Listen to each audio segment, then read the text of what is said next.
recording this, okay. All right, so in other words, if we wanted here eta 0, 0, what would this be? This would be eta 0I, eta 0J on eta IJ, but this would just be, it'd be 0 unless I and J are both 0, and then it would be -1 times -1 times eta 0, 0, which is just eta 0, 0. So eta looks the same whether it's written with upper or lower indexes. And the product of two etas gives us the identity. And so we then get this equation here. But now comparing this with, actually I should have compared that with the equation, let's see, LJL equals delta ML. So the other thing here is an L with a lower index J and an upper index M.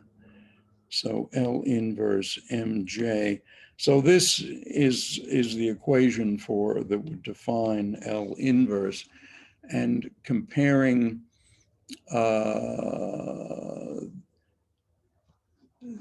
this equation with the equation here on the iPad, we see that L inverse is given by this structure here. And that structure there could equally well have been written L inverse MJ. It could have been written eta MK lower LI K eta IJ. And that would then be, the eta would raise the K to, it would be LIK, and actually we better leave these down, and then this would lower this to LJK. This is an M, sorry. Well, I've lost that up, equals LJM. So that's the equation I wanted though, LMJ. L inverse MJ is LJM. And so this is a short way of writing this triple product, which is another way of writing the inverse. Feel free to, ask questions. You asked a very important question last time. Anyway, let's see how x lower k transforms. And if we look at x lower k, well, what would it be? Well, it would be eta ij x prime j, and x prime j is ljk xj. On the other hand, x upper k is, and now this is, well, it is, all right, I forget this. I was actually writing this equation in tech when, in LaTeX, when you came online. So let me write that as x prime I is, so far it's eta ij ljk x upper k. So this is eta ij ljk, and what is eta x upper k? Well, that's xkm x lower m. And so what that tells us is that x with lower indexes or lower indices transforms this way. And now what is that structure? Well, if we come back and look at this definition, we see, what is this? This is somehow, this is,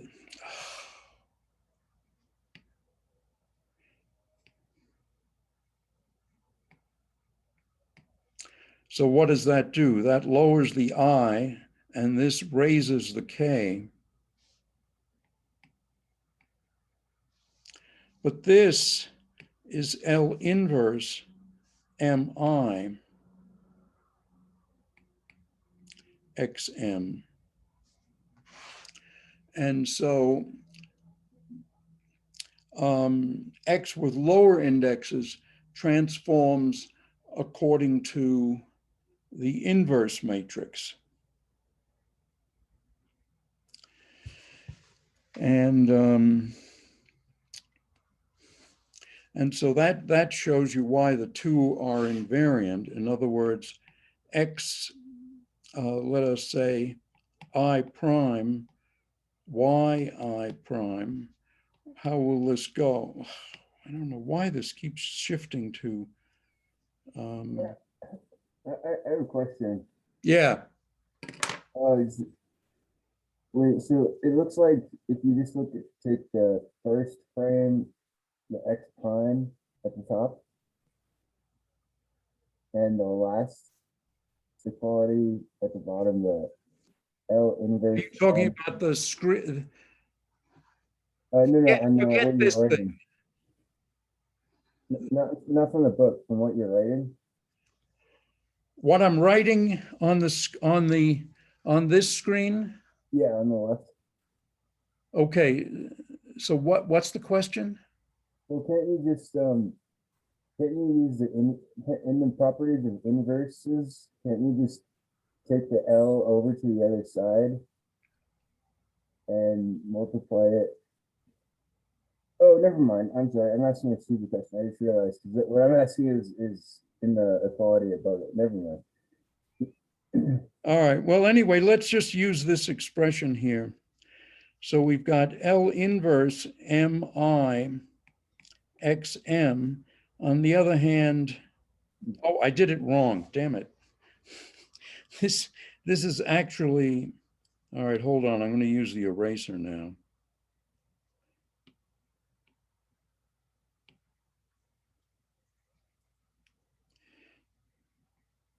So Y lower I is LMI On the other hand, X prime I is LIJ, let us say, XJ. And now what we see here is that this is L inverse MI LIJ YM And this is just the identity, delta MJ YM And so this is just XJ YJ. So we see that because a four vector with a lower index transforms according to this funny rule here, which is effectively, it means that it transforms as L inverse.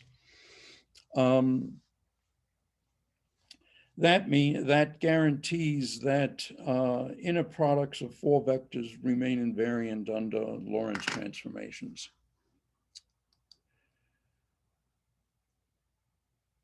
So this is as far as I got with examples there. Let me shift back to the main text.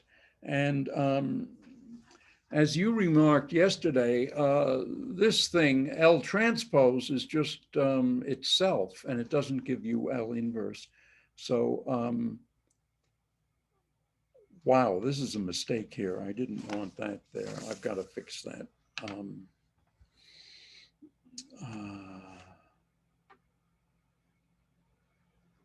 So this actually is wrong right here. Let me, in fact,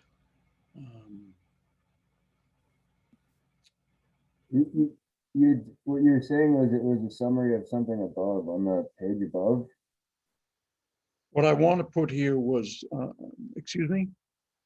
You were saying that was from a special case from something above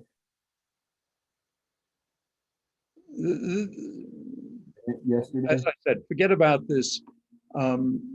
What I was saying here was just something that you mentioned last time. You were saying, what's the transpose of L?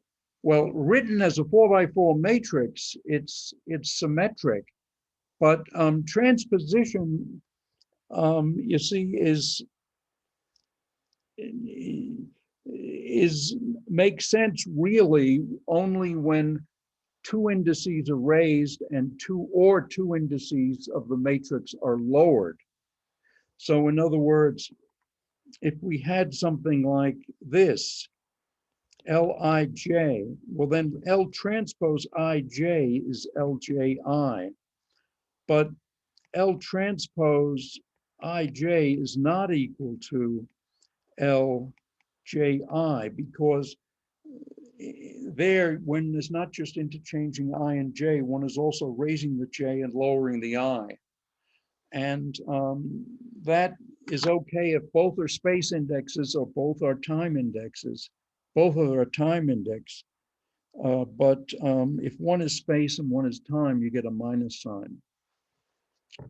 Anyway, L inverse for a boost in the X direction is this expression here. And as I say, I need to fix this. This is actually wrong. That use of transpose. I was sloppy when I wrote that sentence. The point P in ordinary coordinates is this, but if we want the same point, then actually the primes were correct. I said yesterday the primes were wrong. The primes are actually right here. So in the same point in terms of the funny coordinates are this. And what this is actually is this is just, this thing there is just P equals L inverse X prime, and L inverse X prime is just X. And then that is just the original equation here, P equals X. Okay. Anyway, last time we just mentioned that you can have points that are space-like. And if they're space-like in one Lorentz frame, because this is a Lorentz invariant definition, they're space-like in every Lorentz frame. And if they're time-like, then they're time-like in every Lorentz frame. And if they're light-like, they're light-like in every Lorentz frame. And the amusing thing is that space-like events, any two space-like events occur at the same time in some Lorentz frames. And similarly, any two time-like events occur at the same place in some Lorentz frames. And so I worked through these examples here. If you want, I'll go through the examples in detail. Otherwise, you can just that's okay. Read them.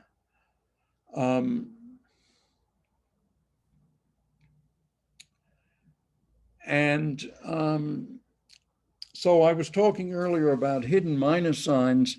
There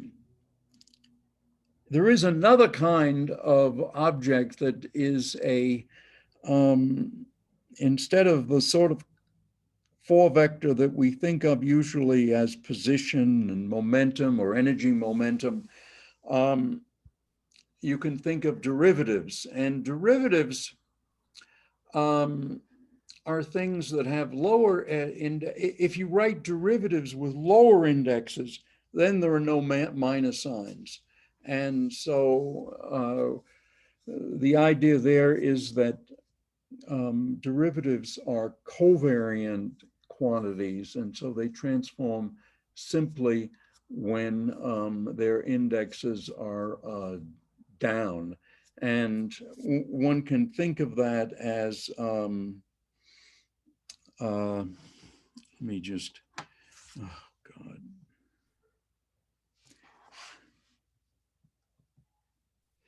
the idea here, let's see, do we still have this on the screen? Yeah. So let's see, what was now I've forgotten, I've gotten so confused with the iPad. What were we talking about actually? Oh yes, derivatives. So a derivative with respect to xi, we write that as d lower I. And one can figure out, well, how does it transform? Well, d by dx prime I is d by dx, say, k times dxk dx prime I. And now, how does this go? Well, this thing is L inverse because this would be L inverse Ki dk. So derivatives transform with L inverse. And we've seen previously that 4 vectors with lower indexes transform with L inverse.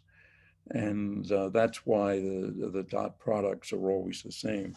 So in fact, if you have any structure that looks like this, M, which is some matrix or tensor with a bunch of indexes, and then a K, and then another one here with some indexes, and then a K, and then more indexes.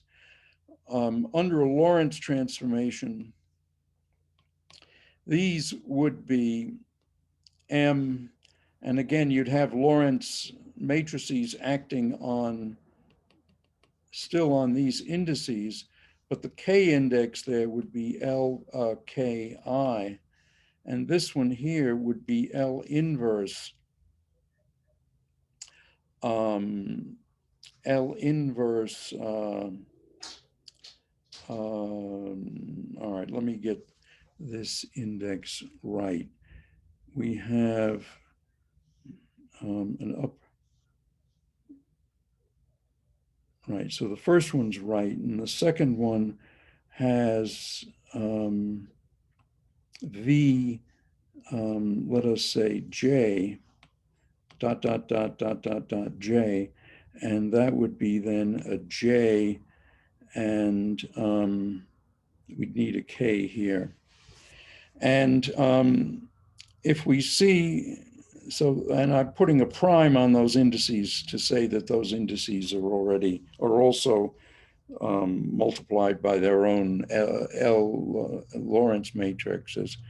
And if we rewrite that as M dot, dot, dot prime L inverse JK L K, KI, this is an I.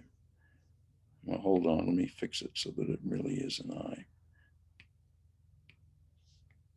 Whoops.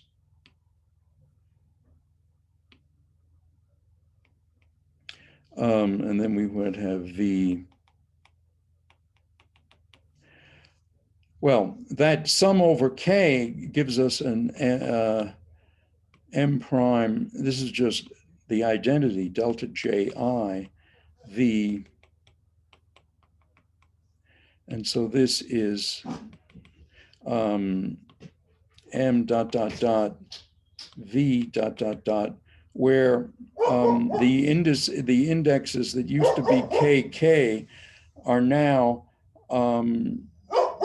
just once one sums over them, they basically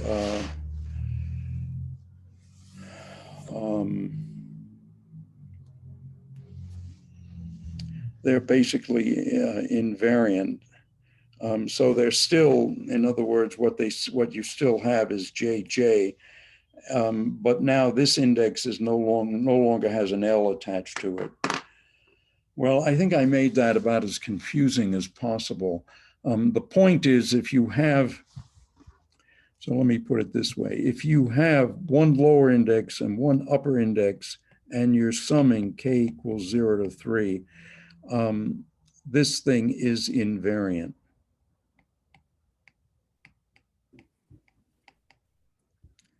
So you don't need to apply Lorentz matrices to structures that look like that.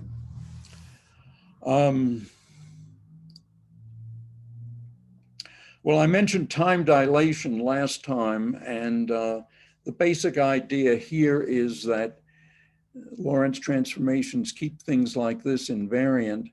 And so in a Lorentz, in the frame in which, in the rest frame of the moving particle or moving person, dx is 0. And so you just have a dTau here, or minus dTau squared. And then on the right-hand side, you have a minus sign on that. So it's, if you divide by c squared, you just get this. And so this tells you that the time in the rest frame is, so in other words, time dTau in rest frame is dTau equals square root 1 minus v squared over c squared dt, where this is lab time, or time in a lab in which the rest frame of the moving particle is moving at speed v, and it's independent of direction. And as I said, this has all kinds of verification, muon decay, muons get to the ground, not all of them, but about 12% of them or so, because of time dilation. Also, people are thinking, I don't know how seriously, about having a muon accelerator. And the reasons for that is you get higher energy with muons,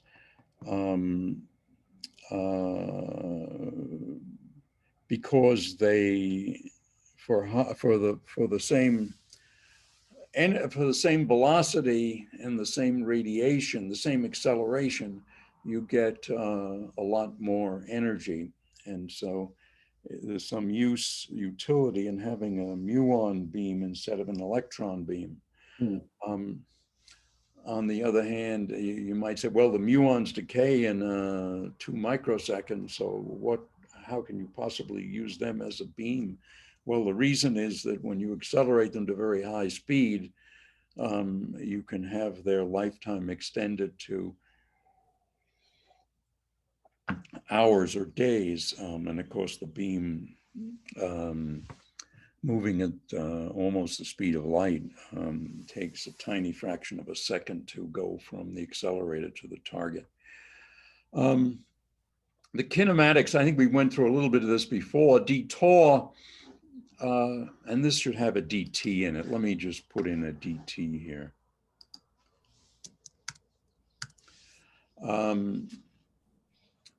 That's scalar,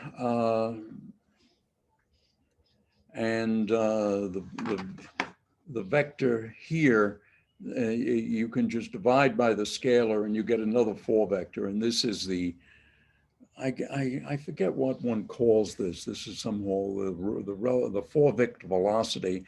But if you multiply by m, it's the 4 vector momentum. And it then is E over c times the ordinary momentum. Ordinary in the sense of the true relativistic momentum. It's this p is mv, but over this square root, which is a relativistic correction. As I mentioned earlier, the inner product of 2 4 vectors is a scalar, and in the case of a particle, the inner product of its 4 momentum with itself is minus the square of the mass times c to the 4th. And this time dilation factor turns out to be the energy of the particle divided by mc squared. And the velocity is p over e, I guess, times c squared. That would be a more intelligent way of writing that. And the analog of F equals ma in relativistic physics is that dp dTau, which is a 4 vector, is the 4 vector force.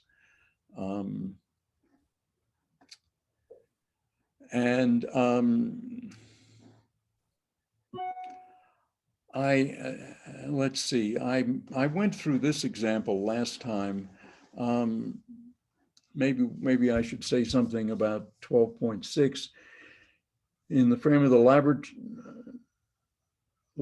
oh no, I went through that also. So since I did that last time, I'll let you look at it yourself if you want to.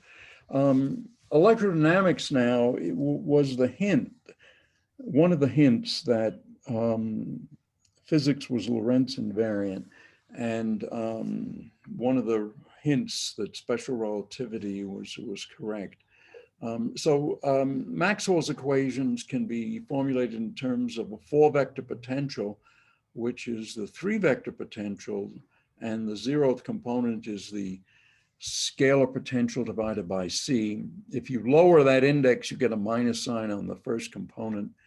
The magnetic induction is this, which is sometimes written this way. The electric field looks like this.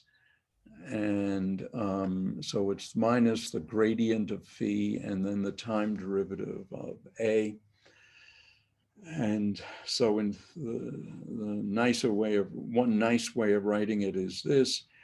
But what makes relativity apparent is, or the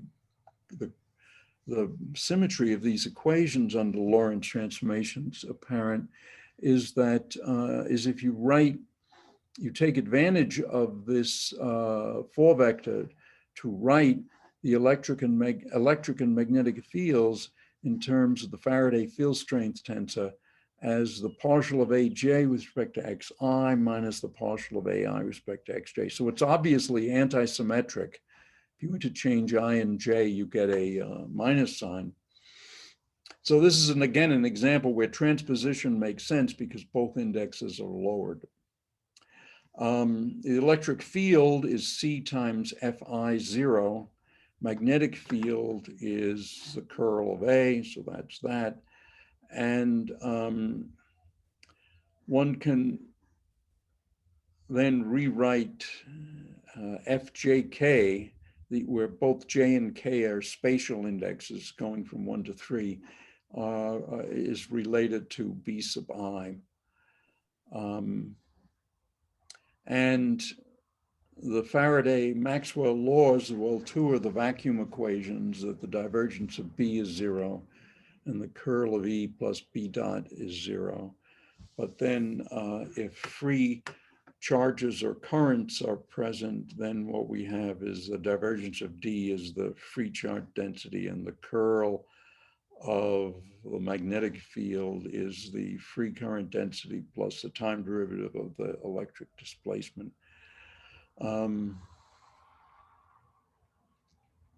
There are some things we can say about that. This divergence of B vanishing, especially when you compare it with Gauss's law, which is this is the Maxwell-Ampere law.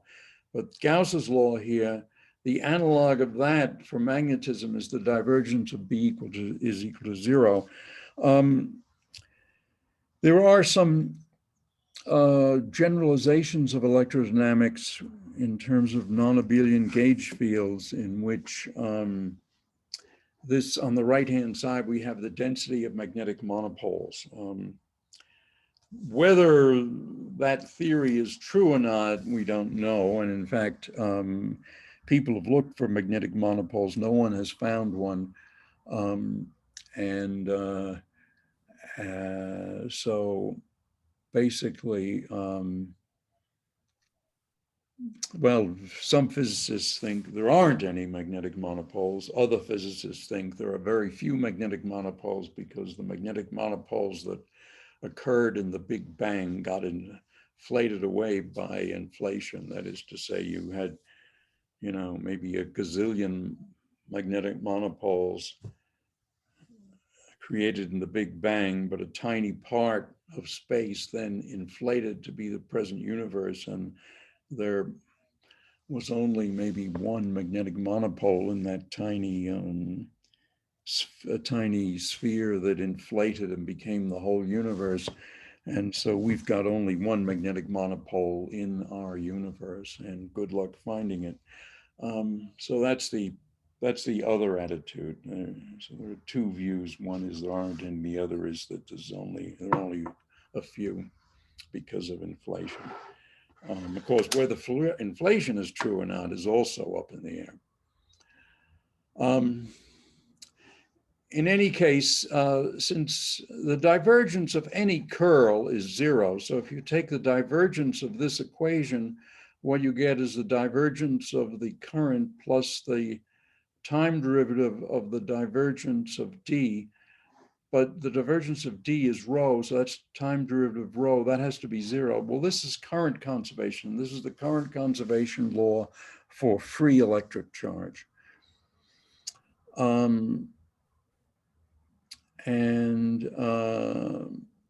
So that's, and it's also true that Faraday's law preserves the del dot B equal to zero, because if you take the zero is minus the divergence of the curl of E.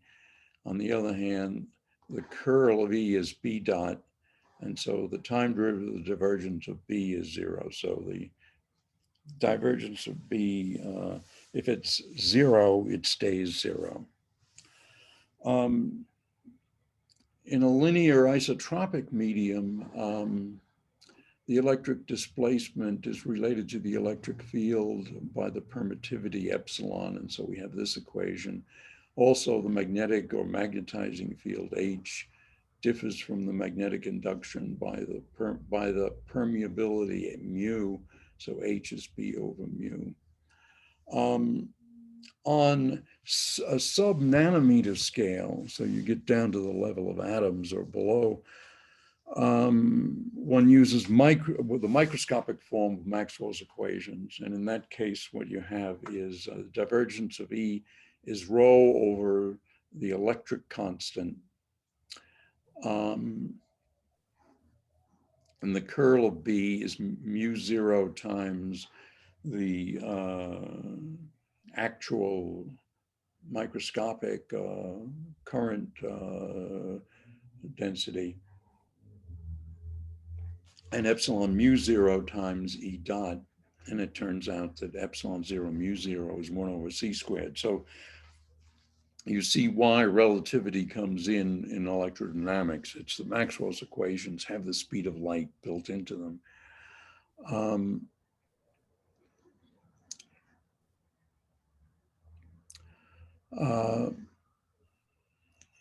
So just as we found up here the current conservation, so too if we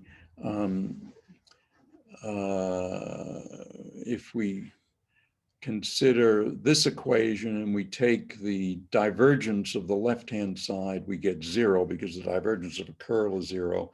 And then here we have the time derivative of the divergence of E is zero, but the divergence of E is E is rho. And I was a little too quick here because the, what do I want to say here? Oh,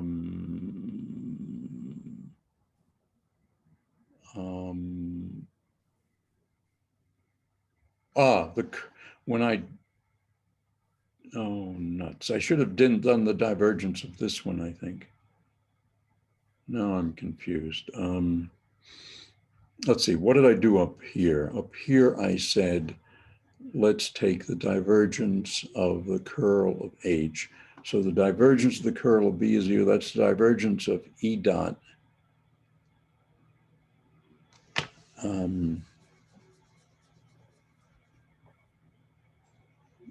And the divergence of E is rho.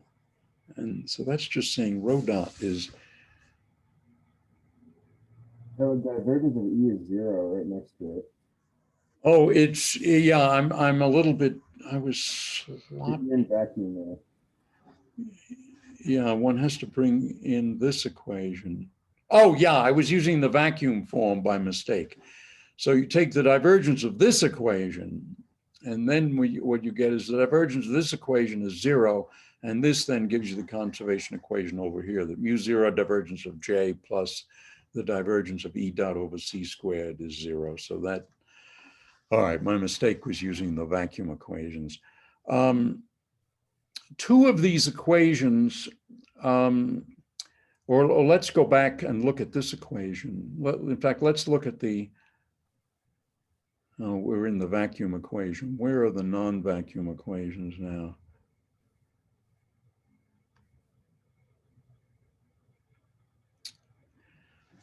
Okay, well,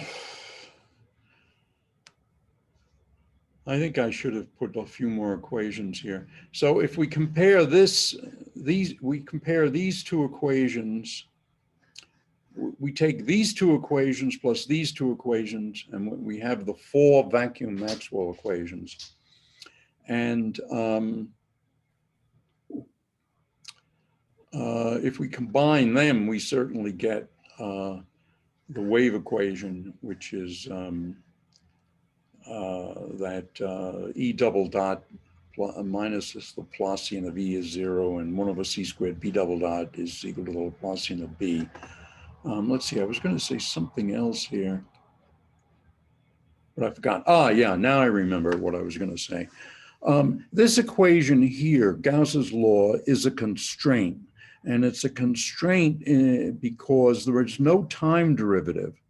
So it just says that wherever there's charge density, E has a divergence. No time derivative.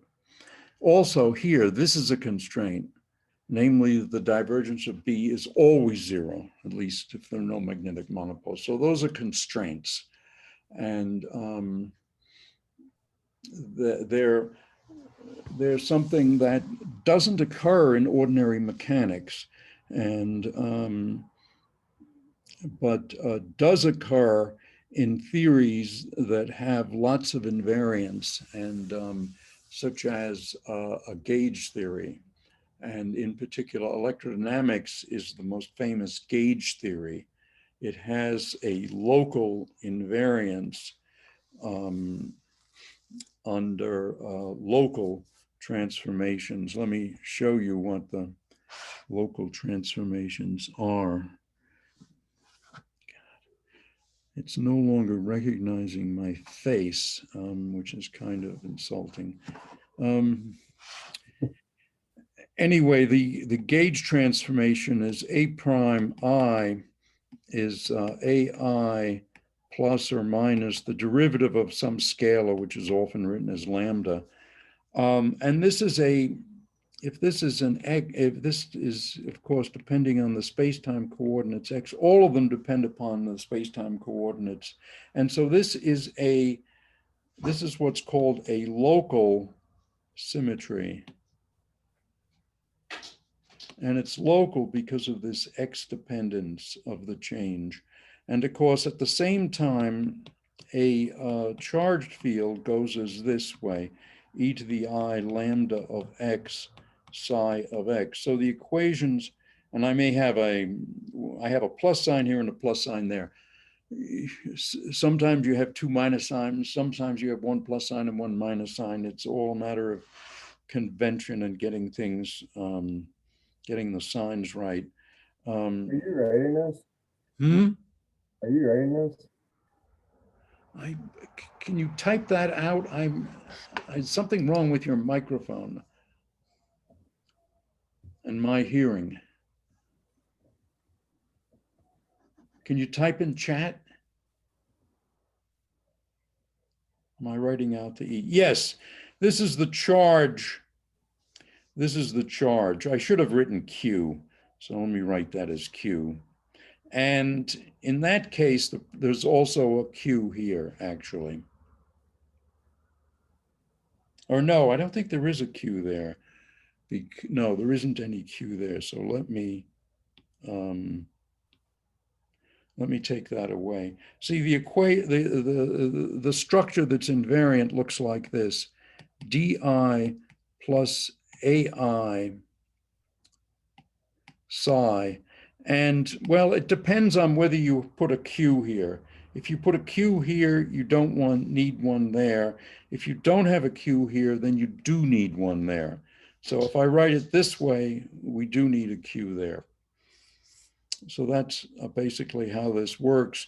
And you see what happens is that under a gauge transformation, this thing with a prime is its di on e to the iq lambda psi plus ai plus iq, let me see, plus, all right, I've got to also get the i's straight. No, there's just a derivative there.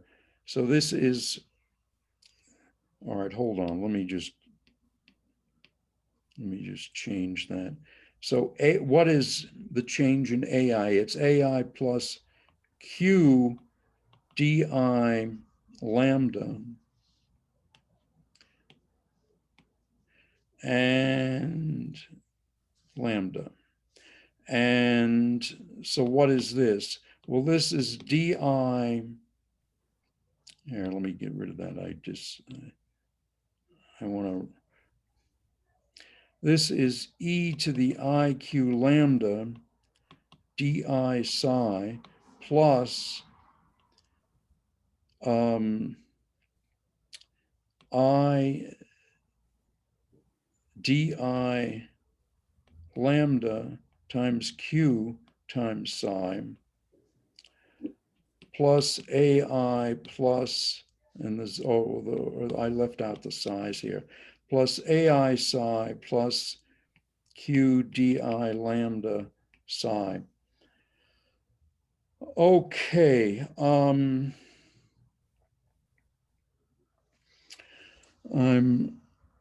having a little trouble with my, there's an I here. So there are I's here. And so there's an I here and an I there. And now if I had done my minus signs correctly, these two would cancel. And I would have also had an e to the iq lambda there. And so this would be e to the iq lambda di plus ai. So under a gauge transformation in electrodynamics with a charged field and the four vector potential, di plus I ai psi turns into e to the iq lambda di plus ai. So, and what we say here is that the covariant derivative of psi prime goes as e to the iq lambda covariant derivative of psi, and that's transforming the same way that psi transforms. And so you have the covariant derivatives transforming like the field, so it's easy to make things that are invariant. In non-abelian gauge theory, you make this a little more, oh Christ, you were just telling me this thing wasn't on the screen. Boy, I'm sorry. I wish you had.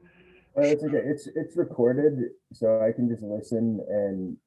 Yeah, what I will do is, I tell you what, I'll put this thing on the I'll put this on the class website. This okay, yeah, then that. the PDF of this. If I don't screw up, it's it's a little tricky. Yeah, no kidding. But anyway, just to review it, apart from a couple of minus signs, then a charged field transforms like this, the phase. The four vector of electrodynamics transforms this way, again, apart from maybe a minus sign here or a minus sign there. And in that case, then, oh, that's right, I need to move things up like this. So then the point is that this structure here called a covariant derivative transforms nicely. And if we work it out in detail, how does it transform? Well, then we see indeed it does turn into, that is to say, this structure here, under the local gauge transformation, this covariant derivative just gets multiplied by the same phase that the field gets multiplied by. And that means that we have these two equations. And this is nice because then if we have something like this, di psi complex conjugate di psi, this is invariant, just as psi star psi is invariant. And so that's the basic idea of gauge invariance, or electrodynamical gauge invariance as it's now understood, at least without bringing in the weak interactions. All right, so let's go back to what we were talking about here. The two homogeneous Maxwell equations, which are these two equations. So these two equations hold with zeros on the right-hand side, whether you're in matter or not. And the reason they hold is that this combination, difjk plus dkfij plus djfik, so we're not doing any summing. There's no index repeated, so we're not doing any summing except explicitly where we have these three terms, these three cyclic, the two cyclic combinations of these two, where ijk can run from 0 to 3. And if you now look at what fjk is, well, it's the derivative with respect to x. By the way, I'm using a notation here, dj ak. This is partial ak partial xj. So d lower j means that. D upper j ak would be partial ak partial x lower j. This of course is in special relativity. So if you multiply, you remember that fjk is this anti-symmetric combination of derivatives of the four-vector potential ai, then and you write them all, write out these three terms, you see everything cancels. And this is called the Bianchi identity. And it's actually a generally covariant tensor equation where epsilon Lijk is totally anti-symmetric. And so this is a very succinct way of writing the two homogeneous Maxwell equations. And because they can be written this way, they're true independent of whether there's matter there or not. And so electrodynamics then can be, or all the four Maxwell equations can be written as this way. This gives the two homogeneous equations, the ones that are the ones that hold in the absence of matter. And then the other two look like this, di fki equals this. And what happens is, and now you're summing over I, because you have one lower and one upper index. This is just a four vector, and on the right it's the four vector of current, and these are the microscopic equations. And so this is a nice example of what I was saying earlier, namely that if you sum over one lower and one upper index, you get something that's invariant apart from the other indices, in this case a k. The Lorentz force law, on the other hand, is the second derivative of xi with respect to tau squared. So this is a four vector because tau is a scalar. That's dui d tau, or dpi d tau is equal to fi. and that is then FIQ, FIJ, DXJ, dTOR, and so the nice way of writing it is that PI dTOR is FI, and FI is Q, FIJ, UJ. And if we cancel a factor of dt dTOR from both sides, we get dP dt is QE plus V cross B.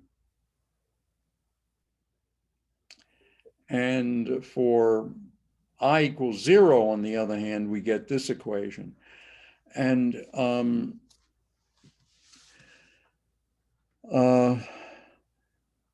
this top equation here shows that, of course, only the electric field does work. And if you take these two equations here and compare them with ordinary mechanics, what you see is that this is just a factor of 1 over square root of 1 minus v squared over c squared. That is to say, we want to use p and equal to mv divided by that square root, not p equal mv. And also we use the total energy E, not the kinetic energy. Actually, now that I think about it, this is not such great notation because we have E here is the energy, this is the electric field. So that's not the greatest notation. Anyway, this is why so little of classical electrodynamics was changed by relativity. And the reason for that is that electric and magnetic effects were measurable back in the 1800s. So classical electrodynamics was almost perfect. And in fact, it contained special relativity, or almost contained special relativity. Maxwell's equations contained special relativity. And the only thing that was missing was this, the force law was not the right force law. So you needed to have the right P to have the right force law. This is something I think we can skip since we're trying to skip the hard parts in this short course, but you're welcome to read it and to ask me questions about it. Also, differential forms, well, there is an aspect of differential forms that's very easy, and an aspect then of course, like anything, it can get arbitrarily complicated.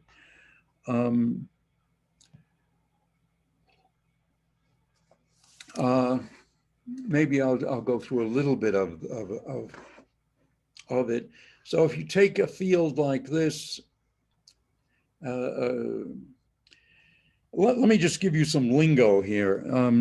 If you have something like this is something that has no hidden minus signs, and it's got a funny name. It's called contravariant. On the other hand, something like this is called covariant. And because it has it's a derivative, there's no hidden minus sign here. Whereas with AI, there is a hidden minus sign, and of course, DI, there's also a hidden minus sign. In any event, if you take, as in this equation here, if you take a covariant vector, 4-vector, and multiply it by a contravariant 4-vector and sum over I, you do this dot product. This is invariant. And the reason it's invariant, of course, is that this one transforms this way, the other one transforms that way, and you just then, by the chain rule, you cancel this, and you just get delta JK, because this is just the partial of JK with respect to XK, and that's delta JK. And that gives you this, which is this. So this invariant quantity is called a one form. A concept introduced, one of the many concepts introduced by Élie Cartan, who was actually the son of a blacksmith, French, obviously. he also introduced something called the wedge product of two coordinate differentials, and he made it intrinsically antisymmetric. So dx wedge dx is 0. So then you can do du cross du wedge dv. And what's du? Well, du is going to be, if you're in 2 dimensions, du is partial u partial x dx, partial u partial y dy, and then you wedge it with this. And the wedge means that this times that is 0, this times this is 0, and then you just get 2 structures. And the 2 structures then are partial u partial x times partial v partial y minus partial u partial y times partial v partial x. And that turns out to be the Jacobian. So the wedge, if you have, in other words, a du like that and a dv like that, then du wedge dv is the Jacobian times, let us say, dx dy. And this thing is partial u partial x partial u partial y partial v partial x partial v partial y. At least I hope that that's the convention I used. Let's see if I have a determinant here somewhere. Oh, all right, I don't have it here. Yeah, that's the same convention. This is a nice notation, u sub x for the partial of u with, oh, damn it, I was doing this and not showing you what the thing was. I'm sorry, once again. So what I said here was, all right, hold on. You have du one vector in 2 space, dv another vector in 2 space. The wedge product of du with dv is then this determinant times dx dy. And the wedge product of dx dy. And so this turns out to be the area of the triangle, of the parallelogram made by du and dv. And so this wedge product is this thing. It's effectively a cross product, but it's a cross product in 2 dimensions. But you can have wedge products in higher dimensions, and they're just always antisymmetric. So it's a generalization of the cross product. In 3 dimensions, it's just the wedge product is the cross product. I'm sorry, you were saying? Oh yeah, no, I was saying exactly what you're about to say. Yeah. All right. So let's see what this is. All right, so you can take, if you have a second rank covariant tensor and you multiply by a wedge product of dxi, dxk, this is something that's invariant under Lorentz transformations. And in fact, if you generalize to general relativity, it's also invariant, we'll see. This is called a two form. And a P form is the generalization of that to P dimensions. There's something also that's very simple and sometimes useful. The exterior derivative, D, turns a function into a 1 form. You think of a function as a 0 form, it turns into, df turns into a 1 form. If you hit D, if you apply the exterior derivative to a 1 form, you get a 2 form.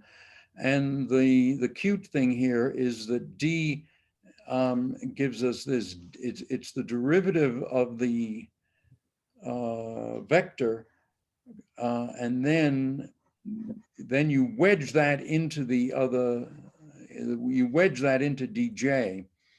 So as an example here, suppose A is a 3 vector, say it's the 3, or it's a 1 form, but with 3 components.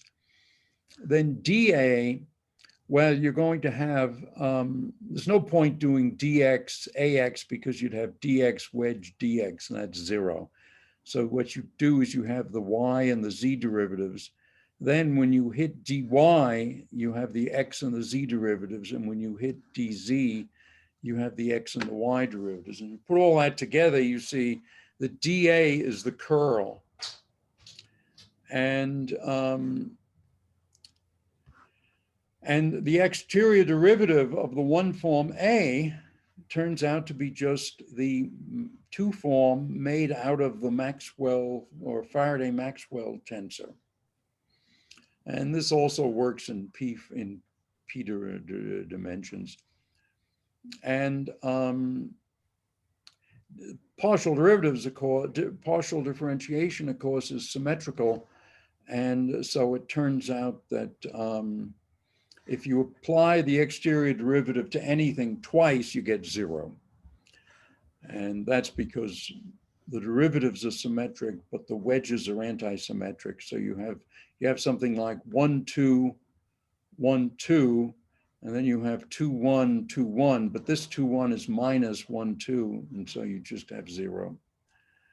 And so the homogeneous Maxwell equations have this nifty form, namely that, remember, the dA is the Maxwell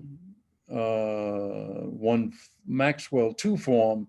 So dDA is 0. That means that dF is 0. And dF, if you just apply the rules, you see that that actually gives us exactly the Bianchi identity that we had before. And that was supposed to go to the, yeah, this is the Bianchi identity. So the Bianchi identity is just, in terms of differential forms, it's just this very nice, cute dDA is 0.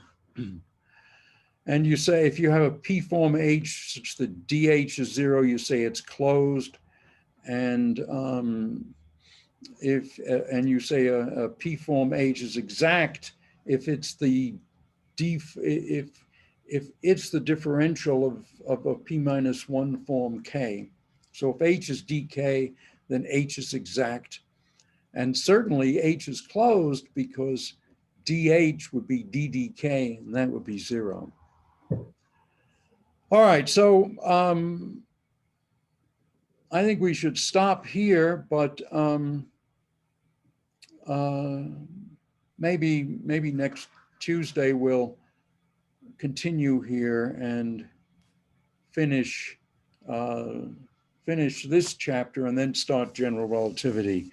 So we'll start GR maybe after on Tuesday after about 10 minutes. It would be nice if you could find some more students. And in fact, you could tell them that we're going to start GR Tuesday. Okay, yeah, I can look around. I hadn't thought of that. Yeah, I'll try to do that over the weekend. Yeah, see if you can find some people, because the chairman may cancel the course if we just Oh, really? unless we have a few people registered for it. I don't know what's in his mind. He's the chairman. I'm not the chairman. All right, so I'm going to stop now. Have a nice evening and stay safe. Take care. You too. Thanks a lot, Professor. Yeah, you can call me Kevin, by the way.